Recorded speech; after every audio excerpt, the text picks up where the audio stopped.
Hello বন্ধুরা, আজকে আমরা ষষ্ঠ শ্রেণীর বীজগণিত অনুশীলনী 4.2 অর্থাৎ 4.2 এর পার্ট 2 তে আছি।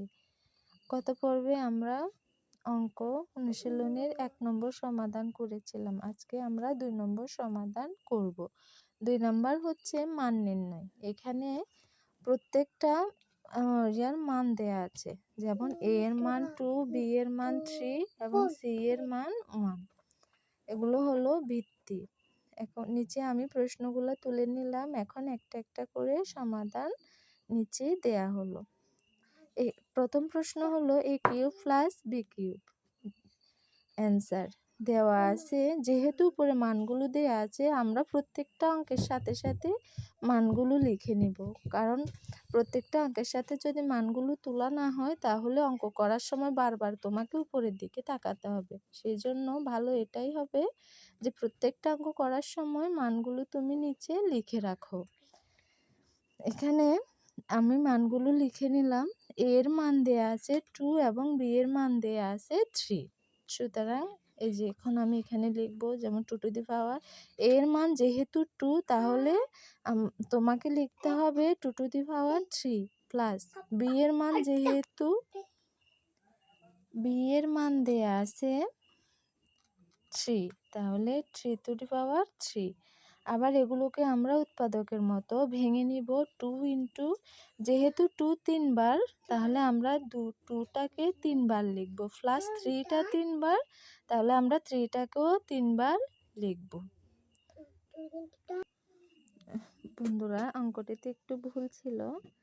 আমি ভুলে B to the power cube লিখে ফেলেছিলাম, সেই জন্য। এরপর তাহলে এখন আবার দেখতেছি আমরা এর মান দেয়া আছে 2 এবং বি এর মান দেয়া আছে 3। সুতরাং a cube plus b square এর মান আমাদেরকে বের করতে হবে। তাহলে 2 টু দি পাওয়ার 3, যেহেতু এর মান 2, তাহলে আমরা এর জায়গায় কি লিখব, সংখ্যাটি লিখে দিব, প্লাস 3 বি এর জায়গায় লিখব 3 টু দি পাওয়ার 2। এগুলোকে আমরা এবার উৎপাদকে বিশ্লেষণ করলাম। এরপর আমরা পেলাম 8, 2 দুগুণে 4, 4 দুগুণে 8, প্লাস 3 ইন্টু 3 কে 3 3কে 9 equal to 8 plus 9 equal to 17। এটি হলো অ্যান্সার। এরপর আছে 2 নম্বর অঙ্কটি B cube plus C cube. এখানেও ঠিক একই অবস্থা, আমরা মানগুলো তুলে নেব। তুলে নিয়ে এরপর মান অনুযায়ী অঙ্কটি করব। মানগুলো তুলে নিলাম, এরপর অঙ্কটিকে উৎপাদকে বিশ্লেষণ করব। এখানে 3 যেহেতু 3 বার, তাহলে 3টাকে 3 বার প্লাস 1। আমরা যতবারই গুণ করি না কেন 1 কিন্তু 1ই হয়, কিন্তু তারপরও বোঝার সুবিধার্থে আমি 1টাকে 3 বার লিখলাম। তাহলে এখানে হলো 27 প্লাস 1 ইকুয়াল টু 28। এটি হলো অ্যান্সার। 3 নম্বর অঙ্ক ঠিক একই অবস্থা, একইভাবে আমরা করে নিব। মানগুলো লিখে নিলাম, এরপর অঙ্কটা বসালাম। এবার মান অনুযায়ী অঙ্কগুলো বসাবো। এখানে a এর মান, b এর মান এবং c এর মান দেয়া আছে। পরে বিশ্লেষণ করলাম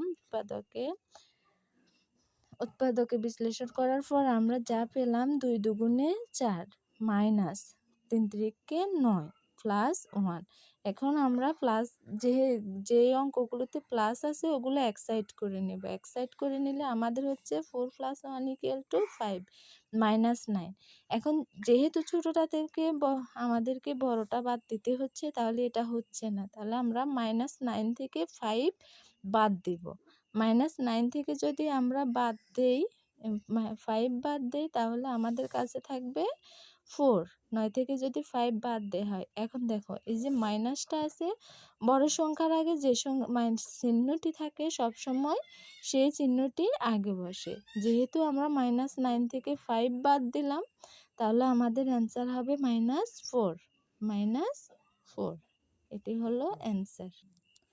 এরপর 4 নম্বর অঙ্কটি। 4 নম্বর অঙ্কটিও ঠিক একই অবস্থা, মানগুলো তুলে নিব। প্রথমে অঙ্কটা তুলে নিলাম, এরপর মানগুলোই তুলে নিলাম।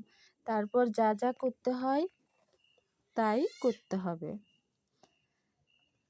এখন এখানে মানগুলো তুলে নিলাম। এবার অঙ্কটা তুলে নিয়ে 3^2 মাইনাস 2 ইন্টু 2 ইন্টু 3 প্লাস 2^2 সমান সমান 3 ইন্টু 3 ইকুয়াল টু, এটা যদি গুণ করি আমরা 2 দুগুণে 4, 3 4-এ 12 প্লাস এটাকে যদি বিশ্লেষণ করি 2 ইন্টু 2 ইকুয়াল টু 9 মাইনাস, আবার গুণ করলাম, গুণ করে পেলাম 9 মাইনাস 12 প্লাস 4 ইকুয়াল টু, আবার যেগুলো প্লাস আছে ওগুলো এক সাইড করে ফেলবো।